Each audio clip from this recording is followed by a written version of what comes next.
আসসালামু আলাইকুম রহমতুল্লাহ। হাঁসের বাচ্চা নিয়ে আপনাদের মাঝে গুরুত্বপূর্ণ কিছু কথা বলবো। আমরা কিছুদিন আগে হাঁসের বাচ্চা আনছিলাম, 110-12টা বা 13টা হবে, কিন্তু সবগুলো মারা গেছে। একটাও হাঁসের বাচ্চা নেই, সবগুলো হাঁসের বাচ্চা মারা গেছে।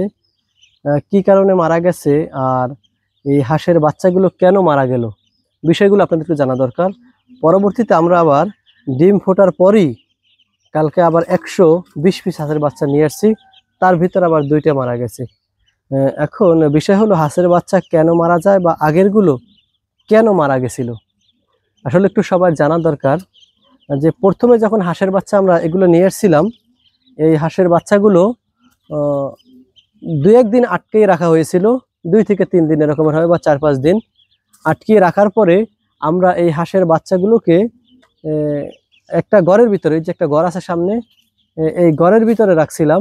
তবে এই ঘরের ভিতরে খোলা ছিল, বাচ্চাগুলো যখন খোলা ছিল তখন ওই বাচ্চাগুলো আপনার চলাফেরা করতে ভালো লাগাইতো, শরীর বিভিন্ন রকমের দৌড়াদৌড়ি করতো আর পানি দেওয়া হতো। এই যে থাল, এর থেকে আরো বড় থাল আছে, শ্রেণী থাল বলা হয়, ওই থালের ভিতরে পানি দেওয়া হতো অনেক, আর খাবার দেওয়া হতো। এই খাবার, এই যে শ্রেণী থাল, এর থেকে আরো বড় বড় থাল ছিল, এগুলোর ভিতরে পানি এবং খাবার অতিরিক্ত দেওয়া ছিল, যে কারণে ও অতিরিক্ত পানি খেত, অতিরিক্ত খাবার খেত। অতিরিক্ত ডিম থেকে ফোটার পরে এই বাচ্চাটা, এই যে বাচ্চা একটা, এই বাচ্চাটা ডিম থেকে ফোটার পরে এই বাচ্চাটা কমপক্ষে 30 দিন পানি ছাড়া, অর্থাৎ পানির কাছেই নেওয়া যাবে না, সীমিত পরিমাণে খাবার, সীমিত পরিমাণে পানি দিতে হবে। তারপরে যদি একটু পানি দেনও, তাও রাতের বেলা গরম স্থানে আপনার রাখতে হবে। মূলত ওই বাচ্চাগুলোকে সেভাবে কোনো যত্ন নেওয়া হয় নাই। যত্ন না নেওয়ার কারণে সেগুলো ঠান্ডা লেগেছে, এত পরিমাণে ঠান্ডা লেগেছে, শরীর এভাবে কাঁপতেছে।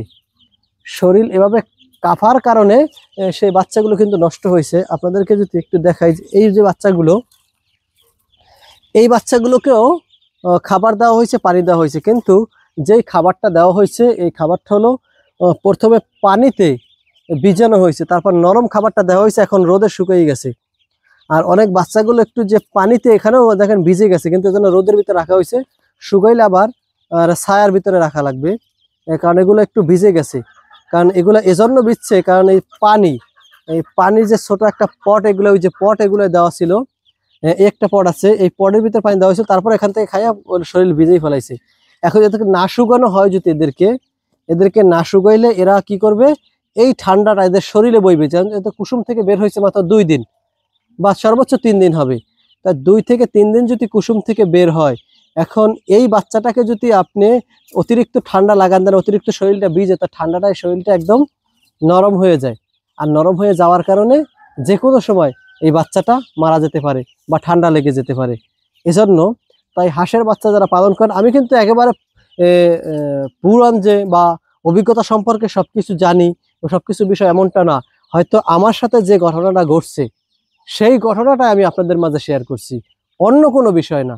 জাস্ট আমার সাথে যেভাবে ঘটনাটা ঘটছে, যে 113 পিস আগে মারা গেছে, পরবর্তীতে আবার 120 পিস আনছি, হয় দেখি আল্লাহ পাক রব্বুল আলামিন কি হয়। এখান থেকেও 2 পিস মারা গেছে, দেখি কতগুলো টেকে বা কতগুলো টেকে না, বা কতগুলো থাকে বা কিভাবে বড় হচ্ছে। প্রতিনিয়ত এই ভিডিওতে আপনাদের মাঝে আপডেট দিতে থাকবো ইনশাআল্লাহ। আর এই ভিডিও জুড়ে আমাদের মাঝেই থাকবেন সবসময় নিত্য নতুন ভিডিও পাওয়ার জন্য। সবাই ভালো থাকবেন, সুস্থ থাকবেন। আল্লাহ হাফেজ। আসসালামু আলাইকুম ওয়া রাহমাতুল্লাহি ওয়া বারাকাতুহু। কবে দিছে?